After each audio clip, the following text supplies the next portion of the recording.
Épisode 6 de la série d'Esprit humain décrypté et décodé, la matrice originelle de l'humain, décryptée et décodée. On peut dire que c'est la matrice de pourquoi vous êtes comme vous êtes. Quelle est cette mystérieuse matrice qui définit chacun des aspects de comment vous êtes? Quelle est cette mystérieuse matrice qui définit votre fonctionnement au niveau comportemental, psychologique, mental, émotionnel, ainsi que vos différentes personnalités? Combien de fois vous vous êtes demandé pourquoi vous êtes comme vous êtes? Avez-vous remarqué quand ça ne va pas si bien dans votre vie? Peut-être après une rupture, ou après avoir perdu votre emploi, ou que vous essayez d'atteindre un objectif significatif et que vous n'avez pas réussi, ou que votre état d'être n'est pas positif, ou même que l'anxiété contrôle votre vie. C'est souvent suite à un pattern, ou si vous voulez, un schéma négatif qui se répète dans votre vie. Comme par exemple un pattern comportemental qui se répète, ou un pattern affectif. Les raisons pour que ce n'aille pas si bien dans une vie sont innombrables. Et plus souvent qu'autrement, ça revient à 5 niveaux importants. Soit que votre qualité de vie n'est pas agréable, soit que votre bien-être n'est pas positif, soit qu'au niveau de vos relations, c'est pas facile, soit que vos performances ne sont pas à la hauteur de vos attentes, ou soit que votre santé n'est pas si bonne. Au final, l'impact, c'est le même, là. Vous avez l'impression que peu importe ce que vous faites, que jamais vous allez vous sortir de cette boucle infernale. L'image que vous avez de vous-même est négative, ce qui entraîne une baisse des niveaux de confiance en soi et d'estime de vous-même, n'est-ce pas? Et vous vous demandez, pourquoi suis-je comme ça? Michel Gagné avec vous, hypnothérapeute professionnel.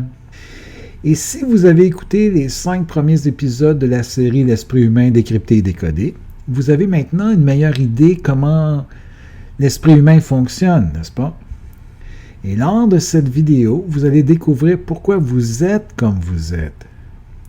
Vous allez découvrir comment les programmations internes s'installent dans l'esprit inconscient et à partir de quelle matrice l'humain se définit. Quand j'ai commencé à élaborer le modèle de la matrice originelle de l'humain, j'avais besoin de comprendre les mécanismes de la confiance en soi, de l'estime de soi. Et c'est ensuite devenu le modèle pour comprendre la structure de l'esprit humain et comment il fonctionne. C'est ce modèle que j'applique pour savoir à quel niveau intervenir avec les clients, les clientes. Et je vais le simplifier pour vous donner les grandes lignes. Vous allez avoir une meilleure idée pourquoi et comment se sont installés vos fonctionnements au niveau comportemental, psychologique, mental et émotionnel, ainsi que vos différentes personnalités. Et si vous aimez cette vidéo, cliquez sur j'aime, abonnez-vous et cliquez sur la petite cloche pour recevoir les notifications de nouvelles vidéos. Vous êtes prêts à percer le mystère de la matrice originelle de l'humain et finalement découvrir pourquoi et comment vous êtes comme vous êtes. Alors, commençons à décrypter et décoder le mystère de la matrice originelle de l'esprit humain. Pour développer la matrice originelle de l'humain, j'ai utilisé certains principes. Et voici les 3 principes les plus importants. Le premier est que l'infiniment petit est comme l'infiniment grand. Qu'est-ce que ça veut dire dans le contexte de la matrice originelle? Avez-vous remarqué que la structure du corps humain est la même pour tout le monde? C'est certain qu'il y a des personnes dont les os sont plus grands ou plus petits.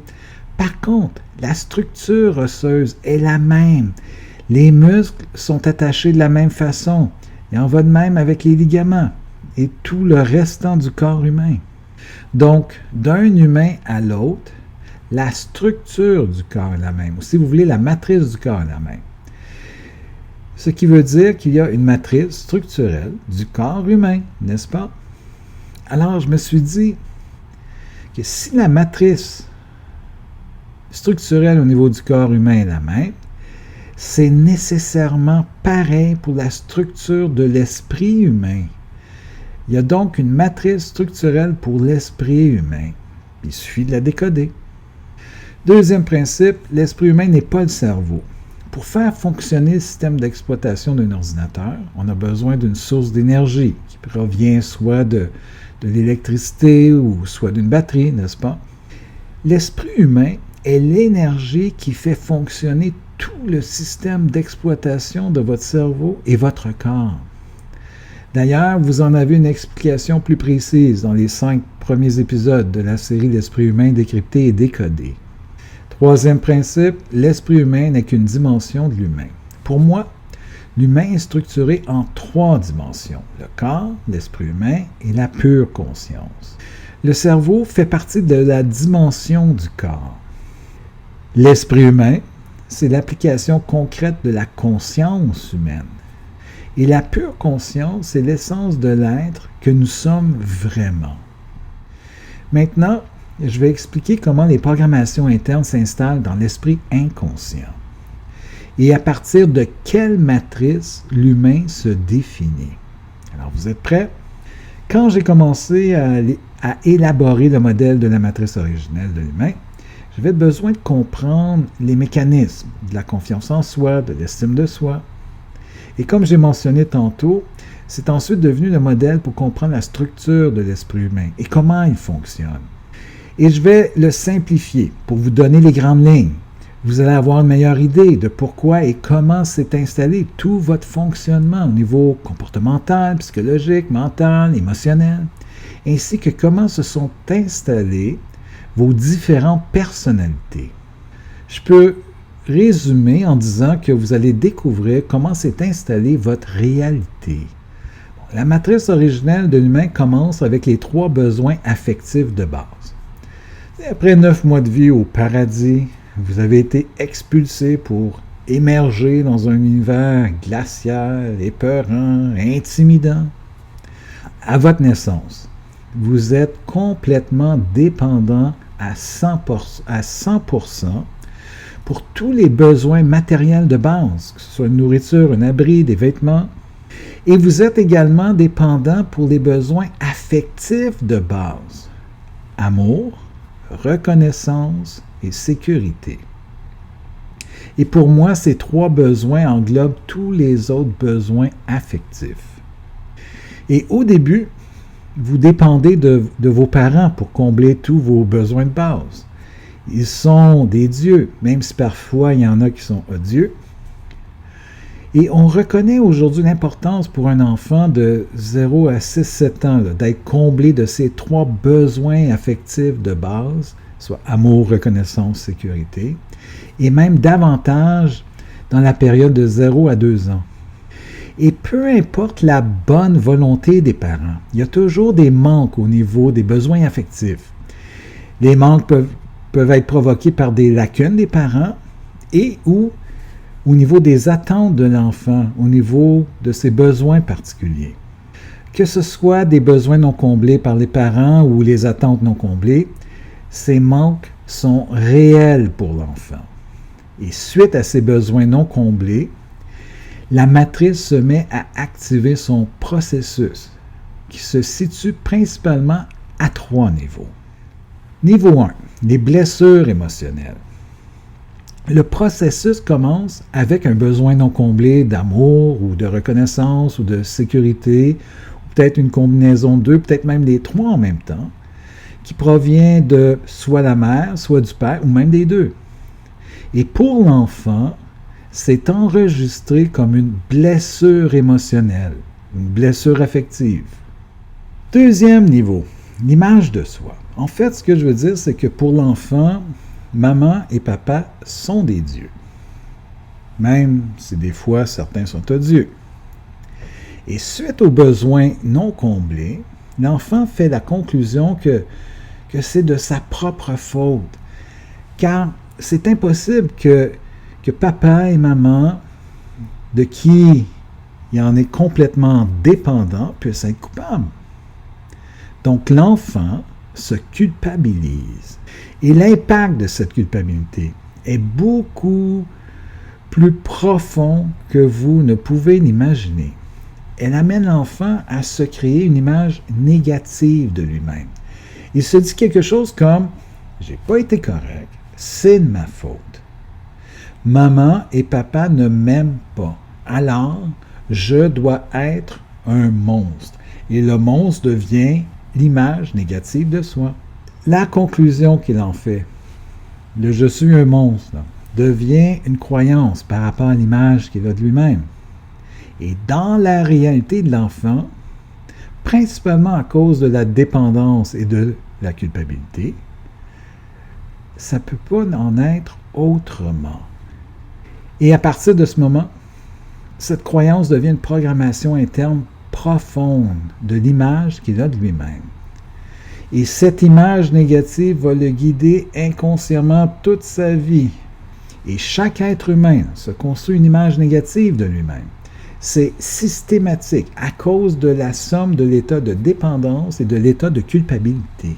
Ce qui veut dire que vous avez installé une image négative de vous-même quand vous étiez enfant. Parce qu'elle est une programmation interne profonde, elle guide présentement inconsciemment votre vie. Pourtant, cette image négative est basée sur des données complètement erronées, la dépendance, la culpabilité. Par contre, lorsque la croyance s'installe, l'enfant n'a pas toutes les données. Il lui manque tellement d'informations. Et dû à l'état de dépendance et de culpabilité, ça ne peut pas en être autrement. Et ça, c'est vrai pour tout le monde sur la planète, peu importe la race, la culture ou la religion. Et vous êtes parfois en contact avec cette image négative qui dirige inconsciemment votre vie. Vous pouvez avoir un discours interne négatif à propos de vous. Je suis con, je suis conne, ou je suis un bon à rien, une bonne à rien, jamais je vais réussir dans la vie, je suis trop stupide. Ce genre de langage négatif est un signe que vous êtes en contact avec cette image négative de vous-même. C'est ce que j'appelle de l'autoflagellation. Et en même temps, que mérite de la vie ce monstre dégueulasse que vous pensez être? Mérite-t-il d'améliorer sa qualité de vie, son bien-être, ses performances, ses relations, sa santé? Et même, on pourrait dire, mérite-t-il d'exister, de vivre? Le troisième niveau d'impact, c'est la solution de survie. Pour continuer à survivre suite à une blessure émotionnelle de besoins non comblés, vous avez installé deux types de solutions.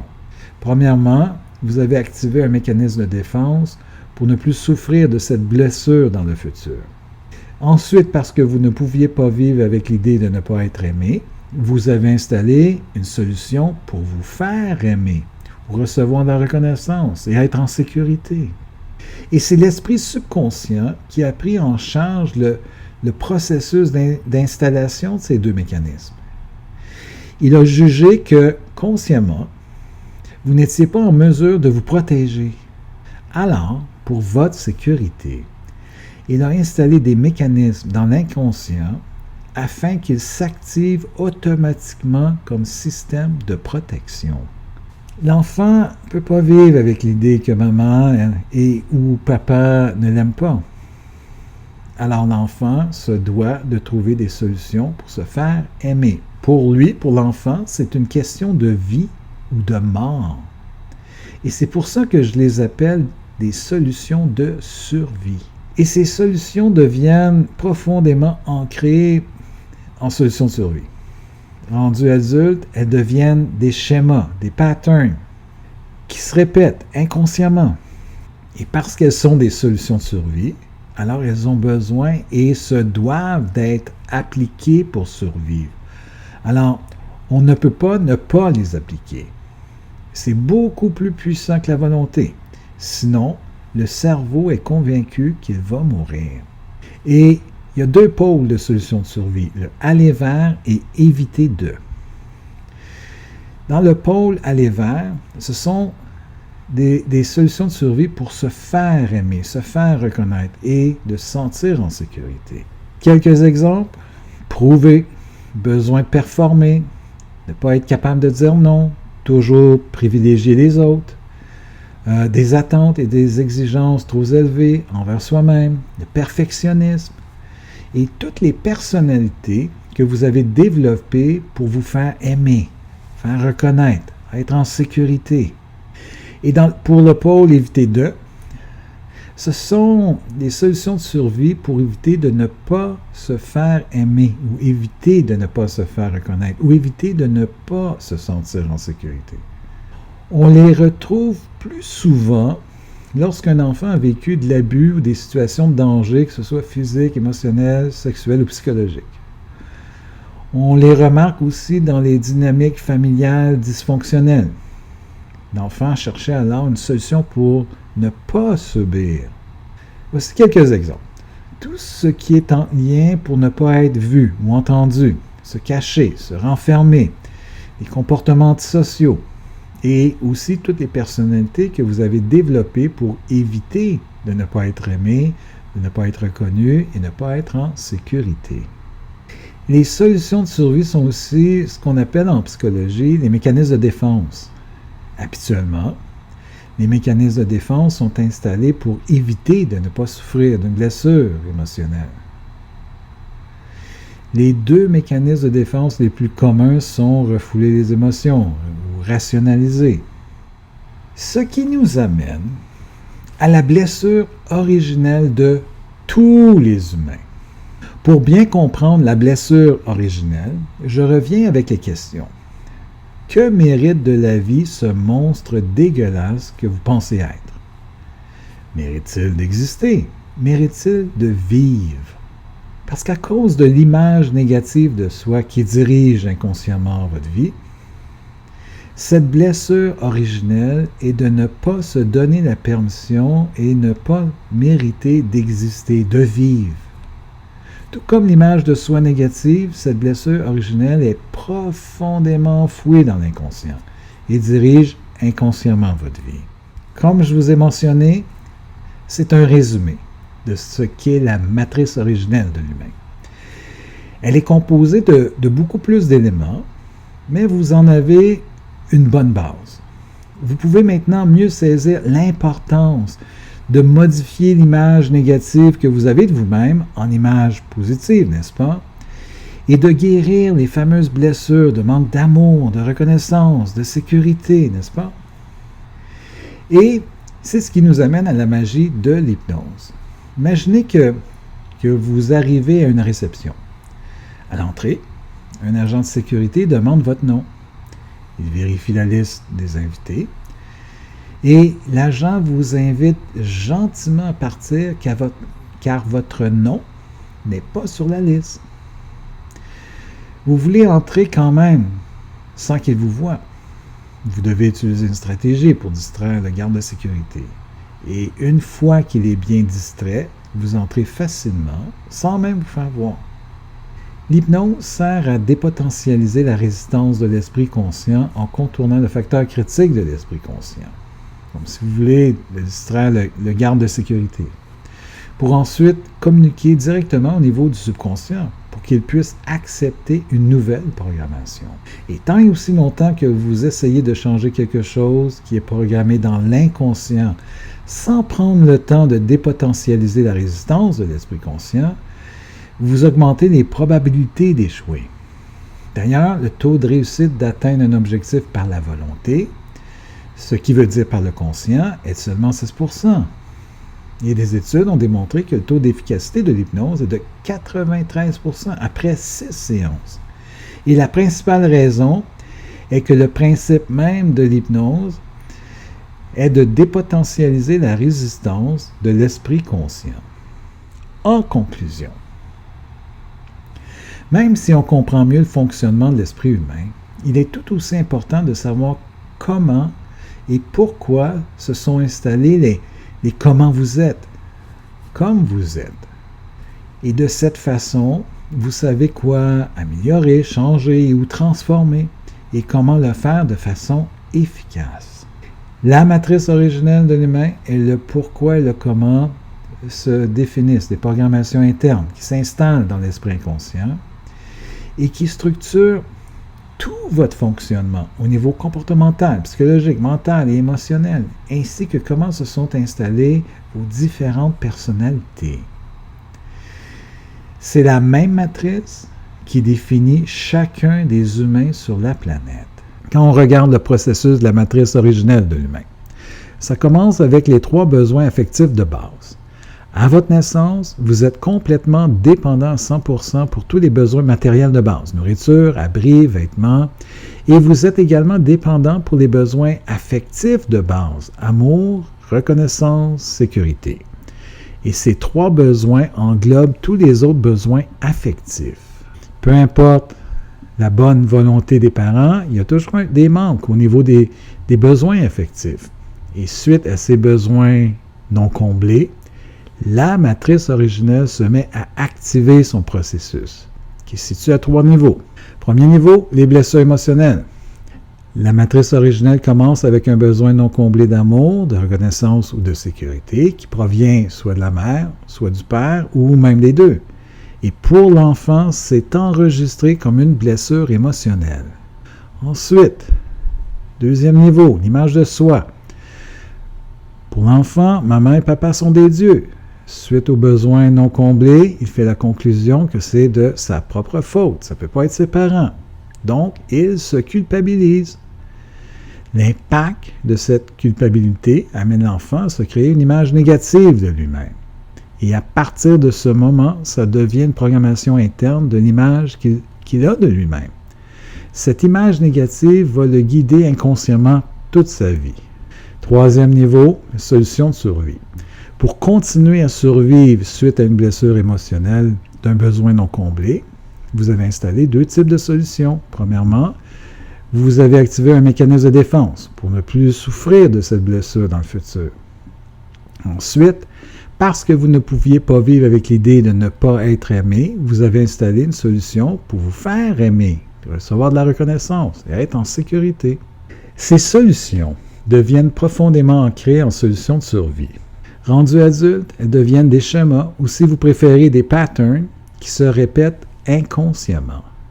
Ensuite, on a tous une blessure originelle. À cause de l'image négative de soi qui dirige inconsciemment votre vie, la blessure originelle est de ne pas se donner la permission et de ne pas mériter d'exister, de vivre. Et tout comme l'image de soi négative, la blessure originelle est profondément enfouie dans l'inconscient et elle dirige inconsciemment votre vie. J'espère que cette vidéo sur la matrice originelle de l'humain vous a été utile et que maintenant vous avez des réponses par rapport à pourquoi vous êtes comme vous êtes. Ma question, c'est en quoi cette vidéo a été utile pour vous? Et vous pouvez l'inscrire dans la section « Ajouter un commentaire ». Si vous avez aimé, cliquez sur « J'aime ». Si vous avez des questions, posez vos questions dans la section « Ajouter un commentaire ». Ça va me faire plaisir de répondre. Et si vous êtes curieuse d'en savoir plus sur l'esprit humain, abonnez-vous. Cliquez sur la cloche pour recevoir les notifications de nouvelles vidéos. Dans la prochaine vidéo, dans l'épisode 7, on va parler de la conscience humaine. Et vous allez finalement découvrir le fonctionnement de la vraie puissance de l'esprit humain. Et d'ici là, longue vie et prospérité.